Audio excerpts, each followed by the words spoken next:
मित्रों, संस्कृति के सच इस कार्यक्रम में पुनः आपका स्वागत है। इन कार्यक्रमों में हम समय समय पर आप लोगों के लिए कुछ हमारी संस्कृति से जुड़े हुए अन्य जो पक्ष हैं, विभिन्न जो पक्ष हैं, उनको लेकर के आते हैं और उनका जो महत्व है, उनका जो सत्य है, वो आपके समक्ष बताते हैं। हमारे यहाँ पर्व और त्योहारों का यह देश है। समय समय पर यहाँ पर अनेक त्यौहार मनाए जाते हैं, अनेक पर्व मनाए जाते हैं। तो उन पर्वों का भी बड़ा वैज्ञानिक महत्व है और वैज्ञानिक दृष्टि भी है उनके पीछे मनाने की। और वो जो पर्व हैं, जब उनको मनाया जाता है तो वो एक समाज को संदेश भी देने का प्रयत्न होता है कि समाज के लोग उन पर्वों से, उन रीति रिवाजों से कुछ सीखें। क्योंकि हर समय व्यक्ति मौखिक दृष्टि से, थियोरेटिकल दृष्टि से केवल पढ़ कर के नहीं सीख सकता है। जब तक वो परंपराएं हमारे आचरण में, हमारे व्यवहार में नहीं आती हैं, तब तक हम उनको भूले रहते हैं और उनको आगे नहीं चला सकते हैं। इसीलिए जो थियोरेटिकल ज्ञान है, जो ज्ञान है, उसको व्यवहार का रूप देने के लिए इन त्योहारों को समय समय पर मनाने की प्रथा बनाई गई है, ताकि लोगों को समय आने पर उन सब चीज़ों का ज्ञान हो सके। ऐसी ही इस परंपरा में एक हमारे पास त्यौहार आता है, हम सब लोग मनाते हैं, उसको कहते हैं भैया दूज। भैया दूज का जो त्यौहार है वो कार्तिक शुक्ल पक्ष की द्वितीया को मनाया जाता है। द्वितीया उसको बोलते हैं, इसलिए दूज भी शब्द का प्रयोग होता है। इसका दूसरा नाम है यम द्वितीया। यम द्वितीया या भैया दूज इस शब्द का प्रयोग होता है। यम द्वितीया जो शब्द है, यम जो शब्द है, वो ऋग्वेद के अंदर एक यम यमी संवाद सूक्त आया है। यम द्वितीया का अर्थ भी यदि हम उसका लिटरल ट्रांसलेशन करें तो यम द्वितीया का अर्थ है यम जिसका दूसरा है। वहाँ यम एक भाई के रूप में और यमी एक बहन के रूप में, वस्तुतः उस यम यमी जो संवाद का जो सूक्त है उसका एक वैज्ञानिक भी अर्थ है, जहाँ पर यम एक पार्टिकल के रूप में है और यमी एक एंटी पार्टिकल के रूप में है। पार्टिकल और एंटी पार्टिकल दोनों मिलकर के ही सृष्टि की प्रक्रिया को चलाने वाले होते हैं।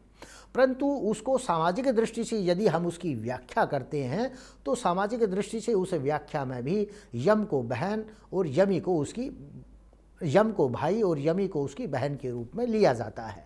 तो यम द्वितीया का अर्थ है यम के साथ दूसरी, अर्थात उसकी बहन। तो कहने का तात्पर्य ये है, जिस प्रकार से भौतिक सृष्टि पार्टिकल और एंटी पार्टिकल से चलती है, उसी प्रकार से ये जो सामाजिक सृष्टि है ये पुरुष और स्त्री दोनों से चलती है। यदि समाज के अंदर, यदि परिवार के अंदर एक पुत्र की भी आवश्यकता है तो साथ साथ वहाँ एक पुत्री की भी आवश्यकता है। जो समाज है केवल पुत्र से ही नहीं चल सकता है। हमारे समाज में प्रायः कहा जाता है कि पुत्र प्रधान समाज ये रहा है। यहाँ पर सब लोग पुत्र की कामना करते रहे हैं, पुत्री की कामना किसी ने नहीं की। परंतु ये बिल्कुल गलत है, क्योंकि जो पुत्र शब्द है उसमें उससे पुत्री का भी बोध होता है। जब पुत्र की बात करते हैं या संतान की बात करते हैं तो पुत्र और पुत्री दोनों की बात वहाँ पर समाहित होती है। तो ये जो यम द्वितीया है या जो भैया दूज का त्यौहार हम इसीलिए मनाते हैं कि भाई के साथ बहन की भी आवश्यकता है परिवार के अंदर और समाज के अंदर। तो उस दृष्टि से भाई बहन का ये रिश्ता बना करके इस त्यौहार को मनाया गया है। तो हमारे देश में ऐसा नहीं है कि स्त्री का महत्व कम है, यहाँ पर नारियों को सम्मान की दृष्टि से देखा भी गया है। हमने देखा है कि जितने देवता हैं इस देश के अंदर उतनी देवियाँ भी हैं। तो देव और देवी उनका बराबर स्थान रहा है। हाँ, पश्चिम के देशों में ऐसा अवश्य रहा है कि महिलाओं में आत्मा का अभाव माना गया है और महिलाओं को पुरुष से छोटा माना गया है, क्योंकि प्लेटो इत्यादि ने भी कहा कि महिलाओं के अंदर आत्मा नहीं होती। और 1950 से पहले की बात है, हम सब जानते हैं यूरोप और अमेरिका के देशों में महिलाएं वहाँ बैंक में खाता भी नहीं खुलवा सकती थी। और भारत के अंदर भी उन्हीं के प्रभाव से हम देखते थे 3-4 दशक पहले महिलाओं को भी मजदूरी आधी दी जाती थी। तो इस प्रकार का पश्चिम के प्रभाव से महिलाओं का जो है महत्व कम रहा, उनको आदर नहीं दिया गया। और यही कारण है कि महिलाओं के लिए अब महिलाएं सब जगह संघर्ष करती हैं। ईसाईयत में तो महिलाओं को संत की उपाधि नहीं दी जाती रही। मदर टेरेसा को बहुत बाद में आके और मृत्यु के बाद भी अनेक वर्ष लगे उनको जब संत की उपाधि दी गई। उसी प्रकार से मुस्लिम जगत में भी महिलाओं को मस्जिद में जाना निषेध है और उन्हीं की परंपरा का अनुकरण करते हुए भी हिंदू समाज में कई बार विकृतीकरण हुआ, परंतु हिंदू समाज में महिलाओं को बड़ा सम्मान दिया गया। ये जो भैया दूज है केवल हम बताने का और इस त्यौहार का तात्पर्य भी प्राचीन काल में यही रहा था कि जितना महत्व पुत्र का है उतना ही पुत्री का है, दोनों को हमें साथ लेकर के चलना है। हमारी सरकार बेटी बचाओ बेटी पढ़ाओ के माध्यम से आज ये जो प्रचार कर रही, इसकी आवश्यकता न होती यदि हम उस पर ज़्यादा ध्यान देते। और आजकल परिवारों में भी थोड़े कुछ वर्ष पहले तक हम देखते थे इस प्रकार का ज़्यादा रहा कि पुत्र को ज़्यादा महत्व दिया जाता था और पुत्री को कम महत्व दिया जाता था। तो हमारी परंपराएं हमें बताती हैं, इन परंपराओं को हम भूल गए हैं, इन त्योहारों को हम भूल गए हैं, उनके वास्तविक स्वरूप को हमने भुला दिया। ये हमें बताते हैं कि परिवार के अंदर जहाँ बेटे का महत्व है वहाँ बेटी का भी उतना ही महत्व है। कोई भी परिवार बेटे और बेटी दोनों को मिलाकर के ही पूर्ण होता है। अकेले बेटे से या अकेली बेटी से परिवार पूर्ण नहीं होता है। तो ये संदेश बड़ा स्पष्ट संदेश है हमारे त्योहारों के माध्यम से और हमें इस पे ध्यान देने की आवश्यकता है।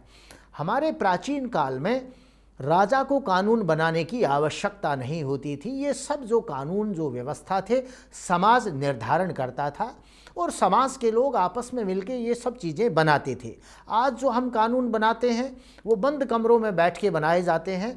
हमारे यहाँ व्यवस्था ऐसी थी कि उसमें पूरे समाज की भूमिका होनी चाहिए। जब कोई कानून बनता है उसमें पूरे समाज का योगदान हो, समाज के लोगों से भी पूछा जाए ताकि उनको लगे कि ये कानून हमारा है।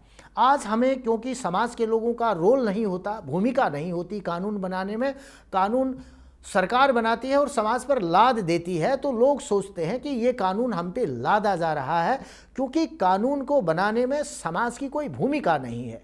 यदि समाज के लोग मिलके कानून व्यवस्था को बनवाएंगे तो वो समझेगी कि ये हमारा कानून है, हमें इसको फॉलो करना है। इसलिए कानून तो बनता है परंतु उसको फॉलो लोग नहीं करते हैं, उसका अनुसरण नहीं करते हैं, इम्प्लीमेंट नहीं करते हैं, क्योंकि लोगों को लगता है कि ये कानून हमारे से अलग है, ये हमें दबाव डाला जा रहा है हम पे कि हम कानून को फॉलो करें। तो ये बेटी बचाओ बेटी पढ़ाओ इत्यादि नारों की कोई आवश्यकता नहीं है यदि हम अपने त्योहारों को उनके सही रूप में मनाएं। और मैं समझता हूँ भैया दूज का ये जो त्योहार है ये उस नारे से भी कहीं बहुत बड़ा है, क्योंकि पूरा समाज को आविष्ट किए हुए है, पूरे समाज में इसका प्रचलन है। नारा है वो कई बार पूरा होता भी है, नहीं भी होता है, परंतु यदि इस त्योहार को उसके सही रूप में समाज में प्रसारित किया जाए, इसकी सही भावना को हम समझें, तो मैं समझता हूँ कि परिवार के अंदर कोई भी व्यक्ति बेटे और बेटी में अंतर नहीं करेगा, बेटे और बेटी को एक समान समझेगा। परिवार की समृद्धि बेटे की समृद्धि और बेटी की समृद्धि दोनों से ही एक समान होगी। कोई भी अपने बेटे को कम या बेटी को कम ज़्यादा नहीं पढ़ाना चाहेगा, दोनों को एक जैसी शिक्षा के अवसर देना चाहेगा और उनको उसी दृष्टि से आगे बढ़ाना चाहेगा। चाहे बेटी है चाहे बेटा है, परिवार की इज्जत बनती है, परिवार का महत्व सम्मान दोनों की प्रगति से होता है।